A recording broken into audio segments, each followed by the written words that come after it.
بسم اللہ الرحمن الرحیم۔ السلام علیکم، آپ دیکھ رہے ہیں عمران علی اسلامک ویڈیوز چینل۔ کیا آپ نے کبھی سنا ہے کہ ایک پوری قوم بندر کیوں بن گئی؟ ایک ایسی قوم جسے اللہ نے بے شمار نعمتیں دی، لیکن انہوں نے اللہ کے ایک حکم کو معمولی سمجھا، اور پھر وہ دن آیا جب اللہ کا غضب ان پر ایسا نازل ہوا کہ وہ انسان سے جانور بن گئے۔ یہ صرف کہانی نہیں، یہ ایک عبرت ہے۔ یہ حضرت داؤد علیہ السلام کی قوم کی حقیقت ہے۔ آج آپ یہ جانیں گے کہ وہ کون تھے، انہوں نے کیا غلطی کی، اور اللہ نے ان کے ساتھ کیا کیا۔ ویڈیو کو آخر تک ضرور دیکھیں، کیونکہ آخر میں آپ کو ایک ایسا سبق ملے گا جو آپ کی زندگی بدل سکتا ہے۔ حضرت داؤد علیہ السلام اللہ کے نیک پیغمبر میں سے تھے، جنہیں اللہ تعالیٰ نے نہ صرف نبوت بلکہ بادشاہت بھی عطا کی تھی۔ حضرت داؤد علیہ السلام کی قوم بنی اسرائیل تھی، جو ایک دریا کے کنارے آباد تھی۔ اس علاقے کا نام ایلا تھا، جو سمندر یا دریا کے قریب واقع تھا۔ ان لوگوں کا ذریعہ معاش مچھلیوں کا شکار اور بیچنا تھا، اور وہ اس سے بہت فائدہ اٹھاتے تھے۔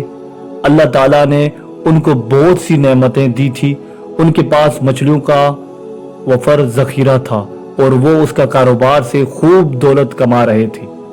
اللہ تعالیٰ نے حضرت داؤد علیہ السلام کی قوم کا امتحان لینے کا فیصلہ کیا، اور اللہ تبارک و تعالیٰ نے حکم دیا کہ ہفتے کے دن یعنی سبت کے دن ان لوگوں کو شکار کرنا یا کاروبار کرنے کی اجازت نہ ہو، کیونکہ ہفتے کا دن اللہ کی عبادت کے لیے مخصوص تھا۔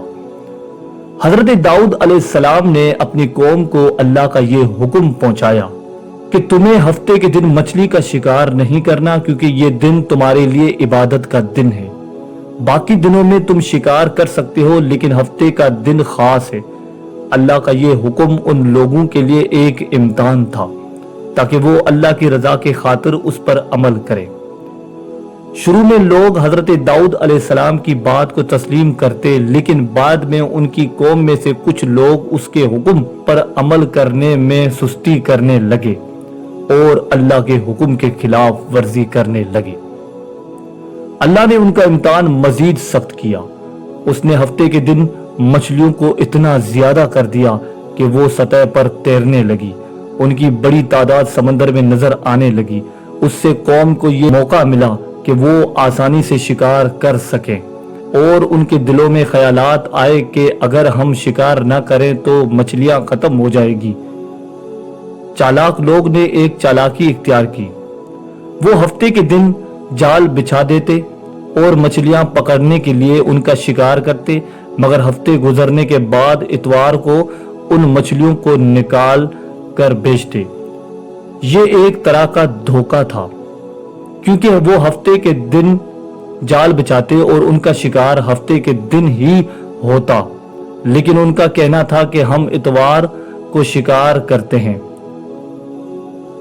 اللہ تعالیٰ نے ان لوگوں کی اس نافرمانی پر شدید ناراضگی کا اظہار کیا اور انہیں ایک عبرتناک عذاب دیا۔ اللہ نے ان لوگوں کو بندر بنا دیا۔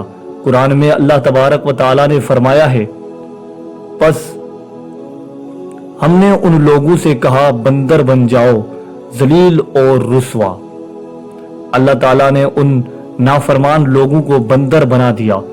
ان کی شکلیں بندر جیسی ہو گئی، مگر ان کی عقل انسانوں جیسی باقی رہی، تاکہ وہ اپنی سزا کو بخوبی محسوس کر سکیں۔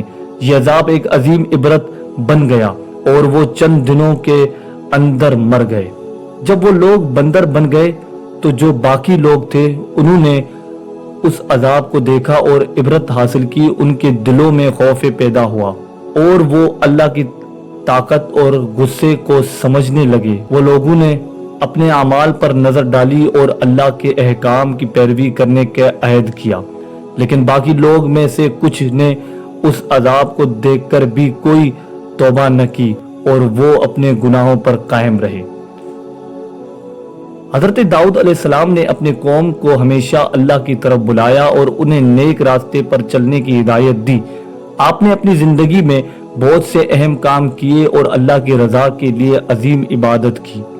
حضرت داؤد علیہ السلام کا انتقال اس وقت ہوا جب وہ عبادت میں مشغول تھے۔ اسلامی روایات کے مطابق آپ اپنی عبادت کے دوران اللہ کی رضا کی کوشش میں تھے اور ایک دن آپ کو اللہ کی طرف سے موت آئی اور حضرت داؤد علیہ السلام کی وفات کے بعد آپ کے بیٹے حضرت سلیمان علیہ السلام نے نبوت اور بادشاہت سنبھالی۔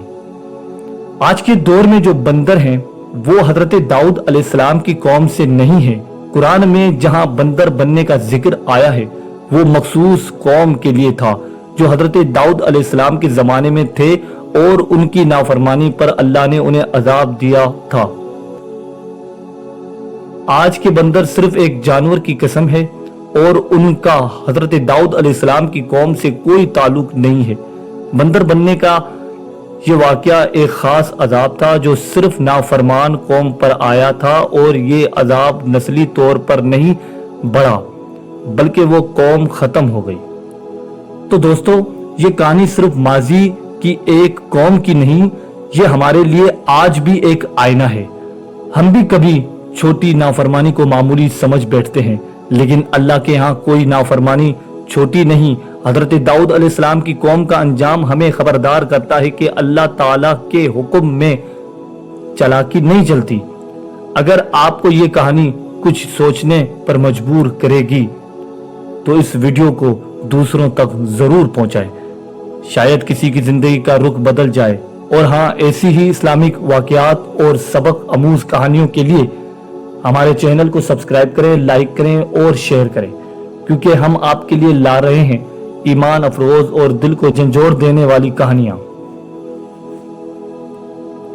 اللہ تعالی ہمیں اپنی نافرمانی سے بچائے، آمین۔ آپ اپنا خیال رکھیے گا۔ السلام علیکم۔